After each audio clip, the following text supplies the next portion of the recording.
দীর্ঘ এক দশকের পুঞ্জীভূত হতাশা, সীমাহীন অপেক্ষা এবং নানা জল্পনা-কল্পনার পর অবশেষে জাতীয় নবম পে স্কেলের পূর্ণাঙ্গ গ্যাজেট প্রকাশের এই যুগান্তকারী সিদ্ধান্তটি আজ আলোর মুখ দেখল।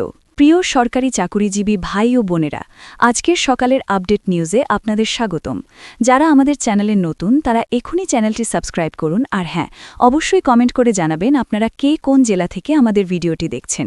তবে চলুন কথা না বাড়িয়ে আজকের সর্বশেষ সংবাদটি জেনে নিন। বেতন ভাতা ও পেনশন ব্যবস্থায় যে আমূল পরিবর্তন আনা হয়েছে তা দেশের লাখো সরকারি কর্মকর্তা ও কর্মচারীর জীবনের হিসাব নিকাশ চিরতরে বদলে দিতে যাচ্ছে। অবশেষে দীর্ঘ প্রতীক্ষার অবসান ঘটল। দেশের আনাচে কানাচে ছড়িয়ে থাকা লাখো সরকারি কর্মকর্তা ও কর্মচারীর বহুদিনের লালিত স্বপ্ন আজ বাস্তবে রূপ নিল। দর্শক মণ্ডলী, আপনাদের সাথে আছি আমি রায়হান খান। প্রতিনিয়ত সরকারি চাকুরিজীবীদের অধিকার, তাদের না বলা কষ্ট এবং পে স্কেলের নানা আপডেট নিয়ে আমি আপনাদের সামনে হাজির হই। আজ ১৯ এপ্রিল ২০২৬ একটি অন্যরকম আনন্দঘন দিনে আপনাদের সামনে এমন একটি খবর নিয়ে এসেছি যা হয়তো দেশের প্রায় প্রতিটি সরকারি চাকুরিজীবীর ঘরে আজ উৎসবের রং ছড়িয়ে দেবে। আজ এক অত্যন্ত গুরুত্বপূর্ণ এবং সর্বোচ্চ পর্যায়ের রুদ্ধদ্বার বৈঠকে বসে মাননীয় প্রধানমন্ত্রী তারেক রহমান আনুষ্ঠানিকভাবে ঘোষণা করলেন বহুল কাঙ্ক্ষিত জাতীয় নবম পে স্কেলের পূর্ণাঙ্গ গ্যাজেট।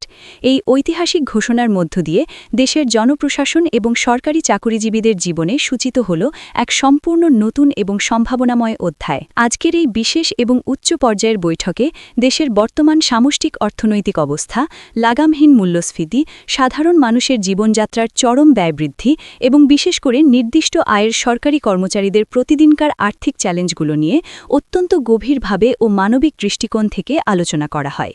দীর্ঘদিনের নিখুঁত পরিকল্পনা, দেশি বিদেশি অর্থনৈতিক বিশেষজ্ঞদের চুলচেরা বিশ্লেষণ এবং সংশ্লিষ্ট সকল পক্ষের যৌক্তিক মতামত গ্রহণের পর চূড়ান্ত করা হয় এই নতুন পে স্কেল বা বেতন কাঠামো। এই ঘোষণা ইতিমধ্যেই রাজধানী থেকে শুরু করে টেকনাফ থেকে তেঁতুলিয়া পর্যন্ত সারা দেশে এক ব্যাপক আলোড়ন ও আনন্দ উল্লাসের সৃষ্টি করেছে। গ্যাজেটে উল্লেখ করার সবচেয়ে বড় চমক হল বেতন কাঠামোর আমূল পরিবর্তন।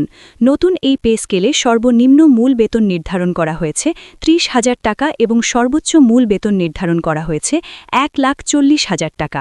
একটু গভীরভাবে চিন্তা করলেই বুঝতে পারবেন এই সিদ্ধান্তটি কতটা যুগান্তকারী।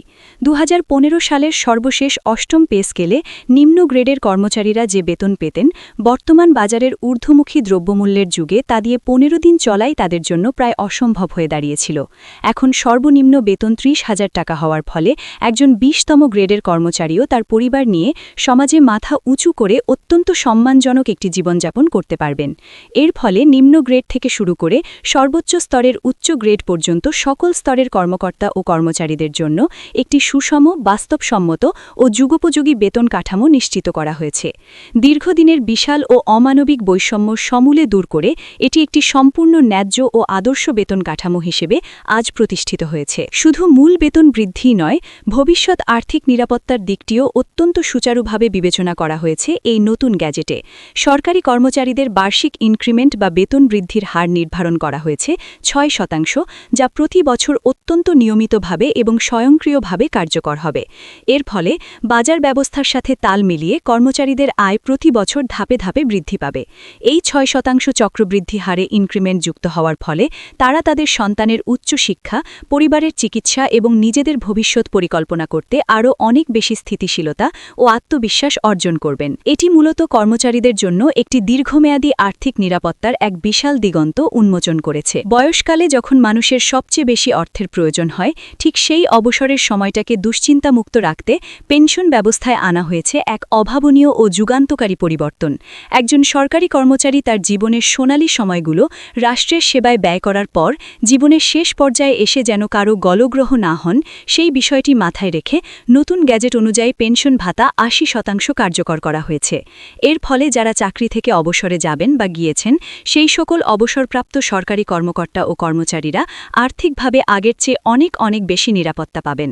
তাদের জীবনের শেষ পর্বে যখন চিকিৎসা ব্যয় বাড়ে এবং শারীরিক কর্মক্ষমতা কমে যায়, ঠিক সেই কঠিন সময়ে সরকারের এই মহান সিদ্ধান্ত একটি বিশাল সহায়ক ভূমিকা পালন করবে বলে দেশের শীর্ষ অর্থনীতিবিদ ও সংশ্লিষ্ট মহল দৃঢ়ভাবে মনে করছেন। একই সাথে কর্মচারীদের ভাতা ব্যবস্থায় আনা হয়েছে একটি অত্যন্ত সাহসী ও বৈষম্যহীন সংস্কার। সংস্কার।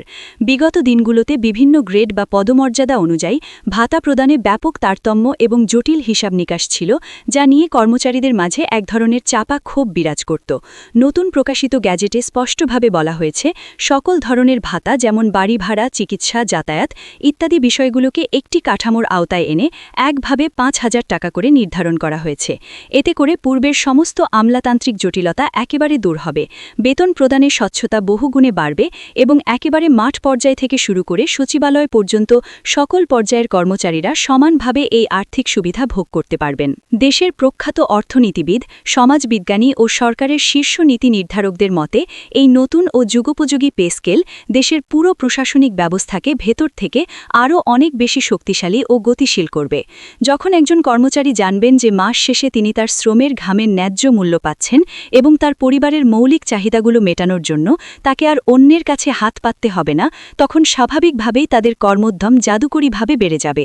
আর্থিক অনটন দূর হওয়ার ফলে প্রশাসনে দুর্নীতি প্রবণতা জিরো টলারেন্সে নামিয়ে আনা সহায়ক হবে এবং সর্বোপরি দেশের আপামর সাধারণ জনগণকে দেওয়া সরকারি সেবার মান দৃশ্যমানভাবে উন্নত হবে। তাই বিজ্ঞজনেরা বলছেন, এটি কেবল একটি সাধারণ বা রুটিন বেতন বৃদ্ধি নয়, বরং এটি রাষ্ট্রের একটি সামগ্রিক ও সুদূর প্রসারী প্রশাসনিক সংস্কারের অংশ। বর্তমান বাজার পরিস্থিতি, নিত্য প্রয়োজনীয় দ্রব্যমূল্যের লাগামহীন ঊর্ধ্বগতি এবং বিশ্বজুড়ে চলা অর্থনৈতিক মন্দার প্রেক্ষাপটে মাননীয় প্রধানমন্ত্রীর এ চূড়ান্ত সিদ্ধান্তকে অত্যন্ত সময়োপযোগী এবং সাহসী পদক্ষেপ হিসেবে দেখা হচ্ছে। এই পে স্কেল যখন পুরোপুরি বাস্তবায়িত হবে, তখন সরকারি কর্মচারীদের জীবনমান শুধু উল্লেখযোগ্যভাবেই উন্নত হবে না, বরং এর একটি ইতিবাচক প্রভাব দেশের সামগ্রিক অর্থনীতিতেও পড়বে। কর্মচারীদের হাতে অতিরিক্ত অর্থ এলে দেশের অভ্যন্তরীণ বাজারে ক্রয় ক্ষমতা বাড়বে, যা ক্ষুদ্র ও মাঝারি ব্যবসায়ীদের জন্য আশীর্বাদ বয়ে আনবে। সব মিলিয়ে জাতীয় নবম পে স্কেলের এই পূর্ণাঙ্গ গ্যাজেট প্রকাশ দেশের লাখ লাখ সরকারি চাকুরিজীবীদের জন্য আক্ষরিক অর্থেই একটি নতুন এবং সোনালী দিগন্ত উন্মোচন করেছে। দীর্ঘদিনের বঞ্চনা, অভাব, অভিযোগ এবং প্রতীক্ষার কালো মেঘ দূর হয়ে আজ সরকারি দফতরগুলোতে আনন্দের রোদ খেলা করছে। এখন সবার দৃষ্টি এবং মনোযোগ নিবদ্ধ রয়েছে এই ঐতিহাসিক গ্যাজেটের দ্রুত, বাধাহীন এবং শতভাগ কার্যকর বাস্তবায়নের দিকে।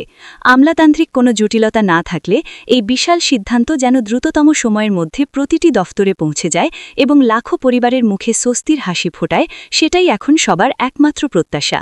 এই ঐতিহাসিক মুহূর্তটি সরকারি কর্মচারীদের জীবনে যে ইতিবাচক এবং স্থায়ী পরিবর্তন নিয়ে আসবে, তা স্বাধীন বাংলাদেশের জনপ্রশাসনের ইতিহাসে স্বর্ণাক্ষরে লেখা থাকবে। পরবর্তী যে কোনো নতুন আপডেট এবং এই পে স্কেলের আরও বিস্তারিত গাণিতিক বিশ্লেষণ নিয়ে আমি খুব দ্রুতই আপনাদের সামনে আবারও হাজির হব। সেই পর্যন্ত সবাই ভালো থাকবেন। ভিডিওটি খুবই জরুরি, তাই দয়া করে সবার সাথে ভিডিওটি শেয়ার করতে ভুলবেন না। আর নতুন ভিডিও আপডেট পেতে এখনই চ্যানেলটি সাবস্ক্রাইব করুন।